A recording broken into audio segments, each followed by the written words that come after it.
कानपुर में एक पिता ने अपने दो जुड़वा बेटियों की हत्या कर दी। दोनों बच्चियां 11 साल की थीं। घटना के बाद आरोपी ने खुद ही पुलिस को फोन करके इसकी जानकारी दी। इंडिया टुडे से जुड़े सिमर चावला की रिपोर्ट के मुताबिक घटना 19 अप्रैल की सुबह करीब 4:30 बजे कानपुर के नौबस्ता थाना इलाके के त्रिमूर्ति अपार्टमेंट में हुई।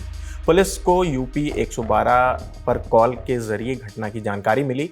फिलहाल आरोपी को गिरफ्तार कर लिया गया है। मामले में उसकी पत्नी रेशमा छेत्री का बयान सामने आया है, जिसमें उन्होंने कई अहम बातें बताई हैं। रेशमा ने बताया कि उनकी शादी 2014 में हुई थी। वो बंगाल के सिलीगुड़ी की रहने वाली हैं और उनके पति बिहार के रहने वाले थे। शादी के कुछ समय बाद ही रिश्ते में तनाव शुरू हो गया था।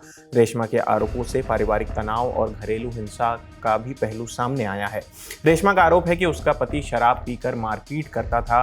कई बार बेटियों को अपने पास रखने की बात करता था। वो अक्सर ये भी कहता था कि वो अपनी जान दे देगा और बेटियों को भी साथ ले जाएगा।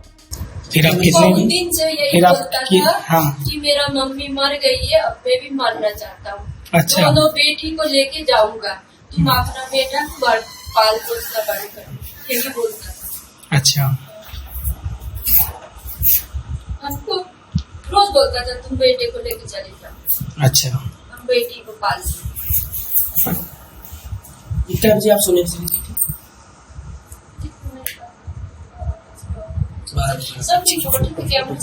आपने कैसे कितने बजे ये घटना आपने देखा कि बेटियों को मार डाला? मैंने नहीं देखा। हाँ। मैंने 2:30 बजे कैमरे में सोई नहीं थी। हाँ। पूरा दिनों से मुझे ये सब सुनने को मिला तो मैं नहीं सोती थी, बस मैं देखते रहती थी रात भर। कल भी मैं देखी बस। तो ये सुबह पुलिस को खुद ही उन्होंने सूचना दी? हाँ, बोल तो रहे थे खुद ही दी है। खुद ही दी। पुलिस वाले आके हमें उठाए। रेशमा ने यह भी बताया कि आरोपी ने घर के अंदर कई सीसीटीवी कैमरे लगवाए हुए थे, खास तौर पर अपने कमरे में। वो किसी को भी उस कमरे में जाने नहीं देता था। जब वो नहीं होता था तब वो उस कमरे में जाती थी और रेशमा बाहर से ही स्क्रीन पर कैमरों की फुटेज देखती थी। उन्होंने ये भी बताया कि एक समय ऐसा आया जब वो बेटे को लेकर मायके चली गई थी, लेकिन बेटियों को साथ नहीं ले जा सकी। करीब 9 महीने बाद वो वापस लौटी, क्योंकि बेटियों के बिना रह पाना उनके लिए मुश्किल हो रहा था। घटना वाली रात के बारे में रेशमा बताती हैं कि सब कुछ सामान्य था। परिवार ने साथ में खाना खाया, जिसके बाद आरोपी बेटियों को अपने कमरे में ले गया। वो काफ़ी देर तक फ़ोन पर बात करता रहा, जिसे रेशमा सीसीटीवी के ज़रिए देखती रही। करीब 2:30 बजे वो एक बेटी को लेकर बाथरूम गया और कुछ देर बाद वापस कमरे में आ गया।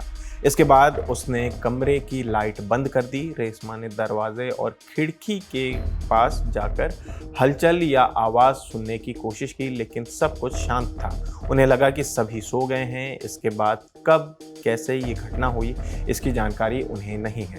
पुलिस के मुताबिक दोनों बच्चियों के शव घर के अंदर मिले हैं, जिनके गले पर गहरे कट के निशान थे। फॉरेंसिक टीम ने मौके से सबूत जुटाए हैं। डीसीपी कानपुर दीपेंद्र नाथ चौधरी के मुताबिक मामले की जांच चल रही है। शव पोस्टमार्टम के लिए भेजे गए हैं और आरोपी से पूछताछ जारी है। इलाके में स्थिति सामान्य है। फिलहाल आरोपी पुलिस हिरासत में है। तो फिलहाल इस खबर में इतना ही। आपकी इस खबर पर क्या राय है, हमें कमेंट करके ज़रूर बताएं। मेरा नाम आसिफ असरार है। देखते रहिए दी ललन टॉप। शुक्रिया।